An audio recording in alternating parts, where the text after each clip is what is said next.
सरकार बीजेपी की बने या कांग्रेस के बने, 2024 में सरकार किसी का भी बने, गरीब का आवाज उठाना चाहिए, मजदूर का आवाज उठाना चाहिए, किसान का आवाज उठाना चाहिए, विद्यार्थी का आवाज उठाना चाहिए। किसी भी समाज का तकदीर और तस्वीर अगर बदलना है तो उस समाज में शिक्षा की अलग जगाना चाहिए। लेकिन कोई भी सरकार बनता है वह शिक्षा की बात नहीं करता है, वह गरीबी कैसे दूर होगा इसकी बात नहीं करता है, वह यहाँ पर बेरोजगारी कैसे दूर होगा इसकी बात नहीं करता है, यहाँ पर धर्म की बात करता है, यहाँ पर जाति की बात करता है, यहाँ धर्म और जाति के नाम पर लड़वाने की काम करता है। मैं फिर से कहता हूं, सरकार कोई भी बने लेकिन यहां पर मुख्य जो कहता है ना, शिक्षा की बात होनी चाहिए। गरीबों मजदूरों के बीच में कैसे शिक्षा पनपे इसकी बात होनी चाहिए। इसके लिए लुक्कर सभाएं लगनी चाहिए, गांव गांव गली गली में जाकर लुक्कर सभाएं लगनी चाहिए। लेकिन ऐसा कोई भी कार्य नहीं होगा। मैं आपसे पूछना चाहता हूं, अगर बीडीओ साहब, अगर कलेक्टर साहब किसी गांव के बस्ती में आकर अगर शिक्षा की अलग जगाने की काम करेंगे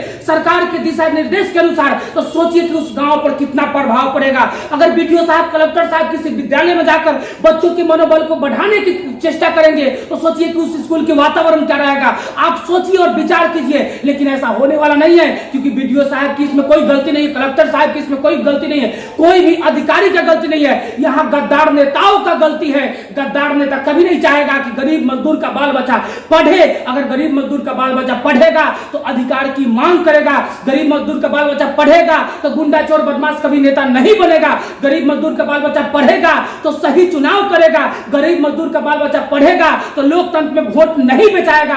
यही कारण है कि गरीब मजदूर का बाल बच्चा को स्कूल में नर्क जीवन बना दिया जाता है, उसको सही से पढ़ने नहीं दिया जाता है, उसको साधन नहीं दिया जाता है, उसका जीवन नर्क है। गरीब का सोच नर्क बन जाता है, सोच विचार उसका नर्क बन जाता है। सोचिए ना, यहाँ पर खिचड़ी के लिए जितना सरकार जोर देती है उतना जोर अगर पढ़ाई पर दिया जाए तो आप सोचिए कि देश में क्या भ्रष्टाचारी रहेगा, क्या लूट मार रहेगा, किसी बहन का इज्जत लूटेगा नहीं। आत्मिकता शिक्षा की बहाली नहीं होता है। यहाँ पर आत्मिक ज्ञान की बात नहीं है। यहाँ पर जितना रटवाने की काम किया, रटवाइए, रटान तो विद्या की काम होता है।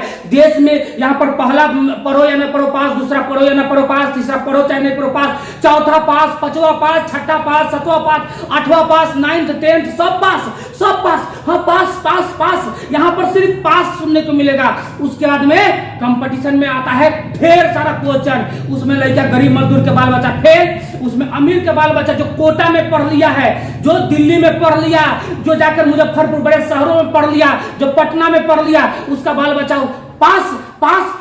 उसके बाल बच्चा को 1 2 3 4 में फेल कराया जाता है क्योंकि उसके पास पैसा है। सरकार दो नजर से देखती है। गरीब के बाल बच्चा स्कूल में उस स्कूल में पढ़ता है जिस स्कूल में व्यवस्था नहीं है, अमीर के बाल बच्चा उस स्कूल में पढ़ता है जिस स्कूल में हर प्रकार की व्यवस्था है। सोचिए कि सरकार की नजर में गरीब मजदूर नाली का कीड़ा है, उसके साथ में अत्याचार होता है। लेकिन गरीब मजदूर भी कम नहीं है, अपने वोट को बेचने की काम करते हैं, जिसके कारण से लात खाएंगे, जूता खाएंगे, चप्पल खाएंगे। गरीब मजदूर लात खाने का अधिकारी है क्योंकि गरीब मजदूर वोट को बेचने का काम करते हैं। आप अपने ईमान को बेचने का काम करते हैं तो आप लतखोर है। आप वोट को बेचकर बच्चे का भविष्य बेचने का काम करते हैं, आप लतखोर है। आपका जीवन नर्क बनेगा। सरकार किसी का बने, चाहे बीजेपी का बने, चाहे कांग्रेस का बने, चाहे किसी का भी बने, चाहे बहुजन समाज का बने, उससे कोई मतलब नहीं है। यहाँ पर गरीब मजदूर के बच्चे का शिक्षा अच्छा होना चाहिए, गरीब मजदूर के बच्चे के लिए अच्छा व्यवस्था होना चाहिए। यह सारे कार्य अगर कोई सरकार नहीं करता है तो लोकतंत्र में लोगों के मुंह पर मूतने का काम किया जाता है। मैं साफ कहता हूं कि लोकतंत्र में लोग अगर वोट बेचेंगे तो अपने बच्चे का भविष्य बेचेंगे, उनके बच्चे का भविष्य नर्क बन जाएगा।